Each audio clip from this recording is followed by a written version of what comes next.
Ary koa ny fanjakan'ny lanitra dia tahaka ny mpandranto anankiray izay nikatsaka vatosoa, ary rehefa nahita vatosoa iray sarobidy izy dia lasa nivarotra ny fananany rehetra ka nividy azy. Mateo 7:15-5:7 sy 9:10.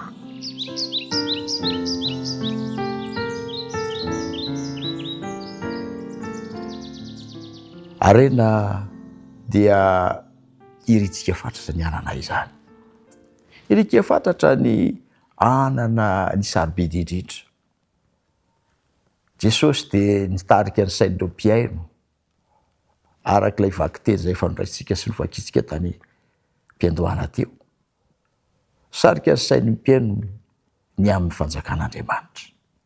Nambarany fa toy ny vatosoa sarobidy izany fanjakana izany. Ary izay rehetra maniry izany fanjakana izany dia tsy maintsy mametraka safidy mazava tsara.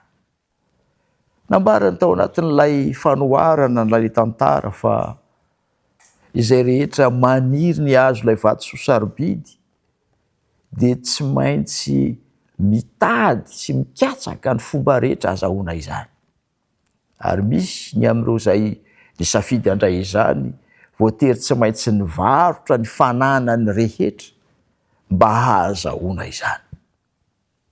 Ary ilay lehilahy voasoratra ao anatin'ny soratra masina ao Mateo 7:20 izay novakiana teo dia ilazainy mazava tsara mihitsy fa tsy maintsy namidiny izay rehetra nananany mba hahazahoany mividy izany vatosoa izany. Ry havana, mba hahazahoana ny fanjakan'Andriamanitra dia misy zavatra maro tsy maintsy afoinao. Mila fahafoizan-tena izany. Mila fandaovana izay nianana fahiny izany izay tsy araka ny sitrapon'Andriamanitra. Mety misy ihany koa ny fahafoizana mihitsy ny izahoanao izay izahozahoanao mafy mba hahafahanao miara-monina amin'ny Kristy mandrakizay.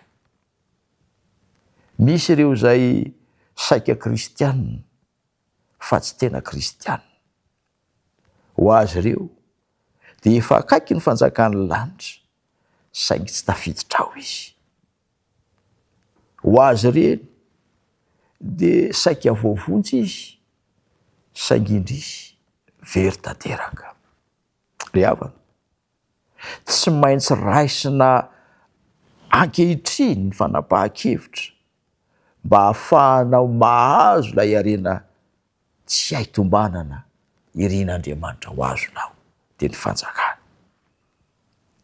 Tsy misy asan'olombelona nefa azona hoentina manatsara ny fomba azahoana izany fa zavatra tokana fotsiny ihany.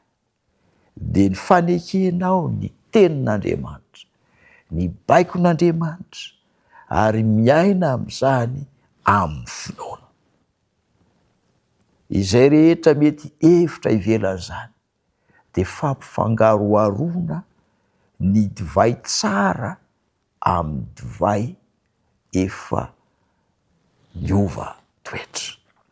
Androany miantso anao Andriamanitra mba handafy izay rehetra tsy araka ny sitrapony ao aminao mba hahatonga ny fahamarinany hitondra anao ho any amin'ny fanjakana tsy hay heverina, sarobidy sy tsara. Hivavaka isika ho amin'izany.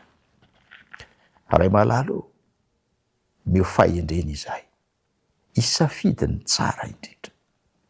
Koa aoka Tompo izay rehetra tsy anao eo amin'ny fiainanay. Sokafo ny sainay, meo fanapahan-kevitra entitra izahay hamoy ireny fa ampitombo kosa ao anatinay ny faniriana hivelona araka ny sitraponao, hiaina araka ny fahamarinanao. Tahiony izahay mandritry ny andro amin'ny anaran'i Jesosy. Amen.